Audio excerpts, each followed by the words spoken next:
మహాగణాధిపతయే నమః. ఓం గురుభ్యో నమః. ఓం శ్రీమాత్రే నమః. పరమేశ్వర స్వరూపమైనటువంటి జ్యోతిష, వాస్తు మరియు ఇతర అనేకమైనటువంటి శాస్త్రములను మనకు అందించినటువంటి మహర్షులకి నమస్కారం. హయగ్రీవ హయగ్రీవ హయగ్రీవేతి యోగదేత్ తస్య నిస్సరతే వాణి జహ్నుకన్యా ప్రవాహవత్.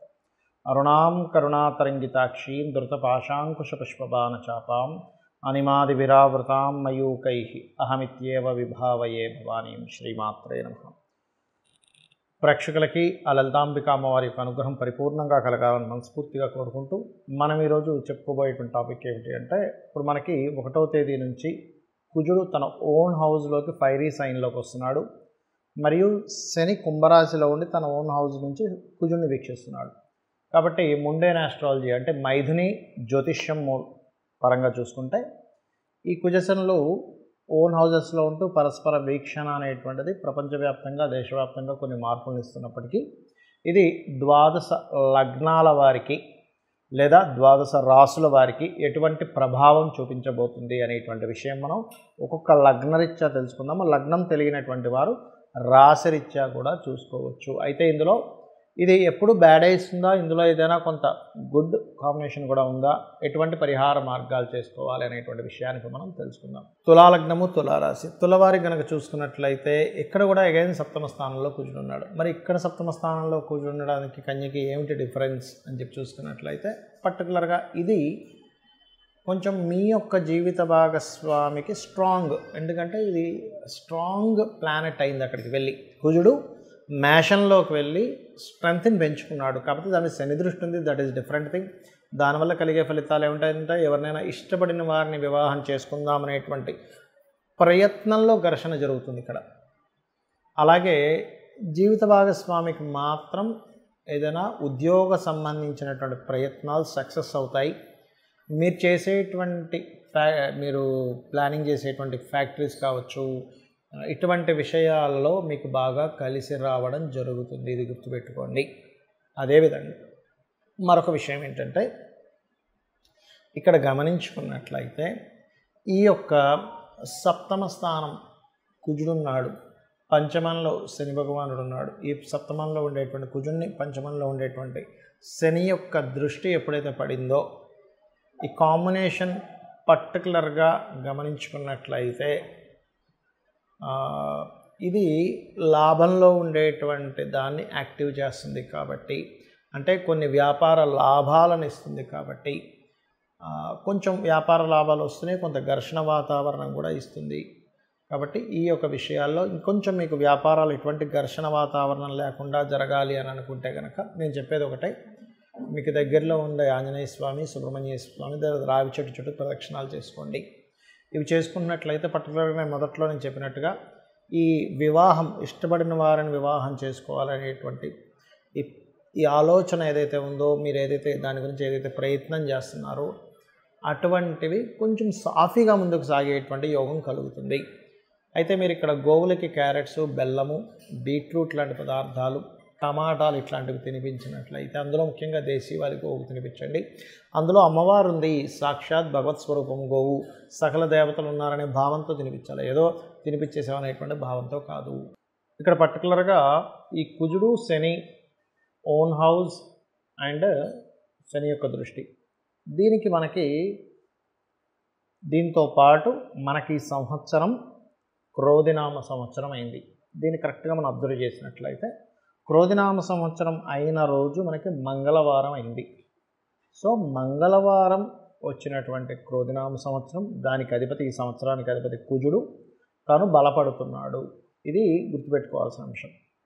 ఏదైనా ఒక చూడండి, మనకి కామన్గా బయట పాలిటిక్స్లో కానీ బిజినెస్లో కానీ ఏదైనా ఒక సెక్టార్ వాళ్ళు కనుక బాగా బలపడ్డారనుకోండి, వాళ్ళు ఏదైతే కొన్ని నియమాలు, నిబంధనలు వాళ్ళైతే కొన్ని ఏవైతే పెట్టుకున్నారో, క్లాజెస్ ఏవైతే ఉన్నాయో వాటిని ఇంప్లిమెంట్ చేసేటువంటి దాంట్లో వాళ్ళు ఎలా ఉంటారో, ఏదైనా ఒక గ్రహానికి కనుక ఆధిపత్యం వచ్చి ఆ సంవత్సరం ఆ పలానా గ్రహ సంబంధంగా ఏదైనా ఆధిపత్యం కనుక వచ్చినప్పుడు, అది స్ట్రాంగ్ అయినప్పుడు దాని ఫలితాలు బలంగా ఇస్తుంది.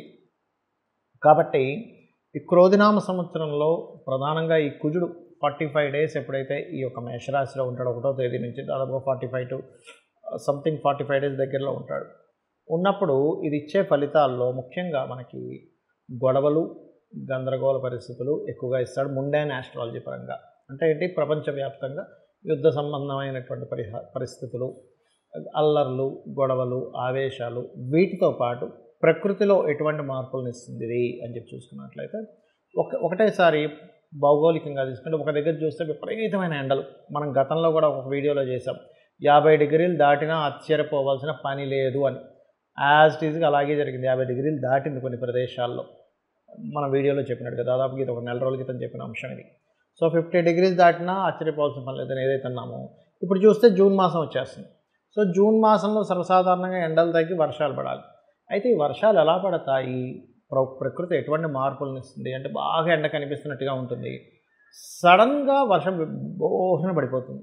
బాగా వర్షాలు పడుతున్నాయి, ఇంకేంటి అయ్యి బాబాయ్ వర్షాకాలం లాగా ఇంకొచ్చేసింది, ఇంకేమైనా వర్షాలు పడుతున్నాయి అనగానే విపరీతమైన ఎండలు వస్తూ ఉంటాయి. అంటే ఏమిటి, కోల్డ్, రెయిన్, అదేవిధంగా వాటర్ సంబంధించినటువంటి గ్రహం ఏదైతే శాటర్న్ ఉన్నాడో ఆయన కుంభరాశిలో అర్ధజల రాశిలో ఉంటూ అగ్నితత్వ రాశుల్లో ఉండేటువంటి కుజుడిని వీక్షిస్తున్నాడు. సో ఇదేమిటి, ప్రకృతిని శాసిస్తూ ఉంటాయి గ్రహాలు, ప్రకృతిని మారుస్తూ ఉంటాయి, ప్రకృతి పరంగా అనేకమైనటువంటి విషయాలను చెప్తూ ఉంటాయి. అందుకే చూడండి, కృత్తికా నక్షత్రం మీదకి రవి వచ్చినప్పుడు కర్తరి అంటారు, రోహిణి కార్తీ అంటారు. కృత్తికా అంటే ఏంటి, అగ్నితత్వ గ్రహ రాశుల మీదకి, అగ్నితత్వ నక్షత్రాల మీదకి గ్రహాలు సంచరించేటప్పుడు ఆ ప్రభావం ఉంటుంది. సూర్యుడి యొక్క, భానుడి యొక్క ప్రభావం ఎలా ఉంటుందో ఈ గ్రహాలు కూడా ఓన్ హౌజెస్లో ఉన్నప్పుడు ఇటువంటి పరిస్థితులు వస్తూ ఉంటాయి. మరి అందరూ కూడా ఇప్పుడు నాకు నక్షత్రం తెలియదండి, లగ్నం తెలియదు, రాశి తెలియదు, ఏం చేసుకోవాలి? ఇదేంటంటే యూనివర్సల్గా ఇచ్చేటువంటి ఒక అగ్ని ప్రమాదాలు కానివ్వండి, లేకపోతే విపరీతమైన ఎండలు కానివ్వండి, విపరీతమైన వానలు కానివ్వండి, దేశానికి మధ్యన ఏదో తెలియని ఒక చిన్న ఘర్షణ వాతావరణం కానివ్వండి, పోలీసు, మిలిటరీ ఇట్లాంటి వాళ్ళ మీద ప్రెజర్ ఉండడం కానివ్వండి, ఇటువంటివన్నీ ఒక ఎత్తు అయితే అందరూ అంటున్నారు పంచగ్రహ కూటం వల్ల ఏదో విపత్తు వస్తుంది. పంచగ్రహ కూటం వల్ల ఎటువంటి విపత్తు రాదు, గుర్తుపెట్టుకోండి.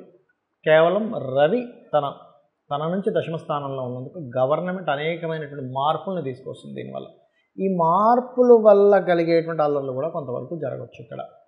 అయితే ఇక్కడ మనం ఎవరు ఎలా ఉన్నా, అంటే ఏ నక్షత్రం అయినా వాళ్ళ గ్రహస్థితి ఎలా ఉన్నా వాళ్ళు చేసుకోవాల్సింది. మనకి లక్కీగా శనివారం నాడు ఆంజనేయ స్వామికి సంబంధించినటువంటి హనుమత్ జయంతి కూడా వస్తుంది. సో ఆ రోజు నుంచి ఈ 45 డేస్ కంటిన్యూ 40 డేస్ ఎవరైతే ఆంజనేయ స్వామి యొక్క స్తోత్ర పఠనం చేస్తారో ఉదయం సాయంత్రం హనుమాన్ చాలీసా చేసుకోవచ్చు.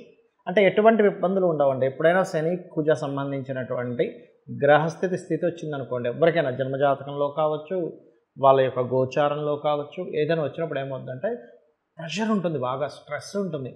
అది ప్రకృతిలో అయితే ఆ రకంగా ఉంటుంది, మనుషులకైతే స్ట్రెస్ ఎక్కువగా ఉంటుంది, బాడీ పెయిన్స్ అని అదని ఇదని ఇస్తూ ఉంటుంది. అయితే ఇక్కడ ఎవరైతే హనుమత్ సంబంధించినటువంటి పారాయణము, మన్యసూక్త పారాయణము లేదా చండీ వినడం, చండీ పారాయణం చేయడం ఇలా ఎవరైతే చేస్తారో వారికి దీని ప్రభావం పడకుండా అదొక ఆరాలా నిలబడుతుంది.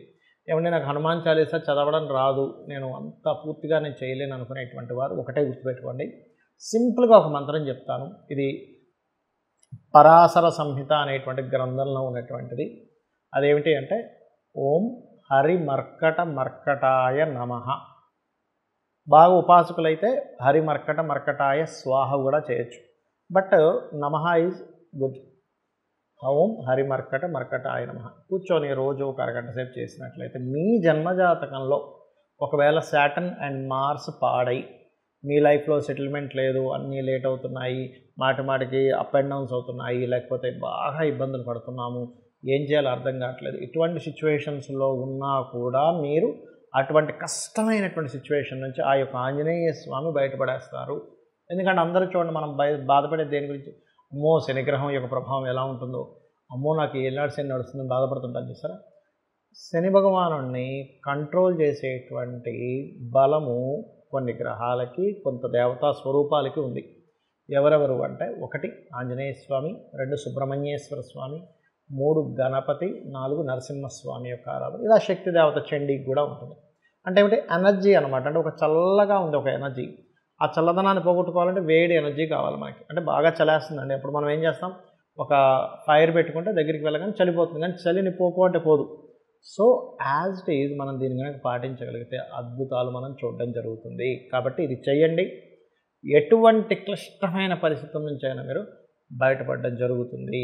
కాకపోతే కొంచెం ఈ కుజశనుల వీక్షణ ఉంది కాబట్టి కొద్దిగా ఈ అల్లర్లు ఎక్కువగా జరుగుతాయని, లేకపోతే గతంలో ఎప్పుడైనా చూడండి ఈ బాంబ్ బ్లాస్ట్ ఇట్లాంటి ఏదైనా పరిస్థితులు ఉన్నాయని ఏమాత్రం అనుమానం అనిపించినా వాటి జోలికి వెళ్ళకండి. శ్రీమాత్రే నమః.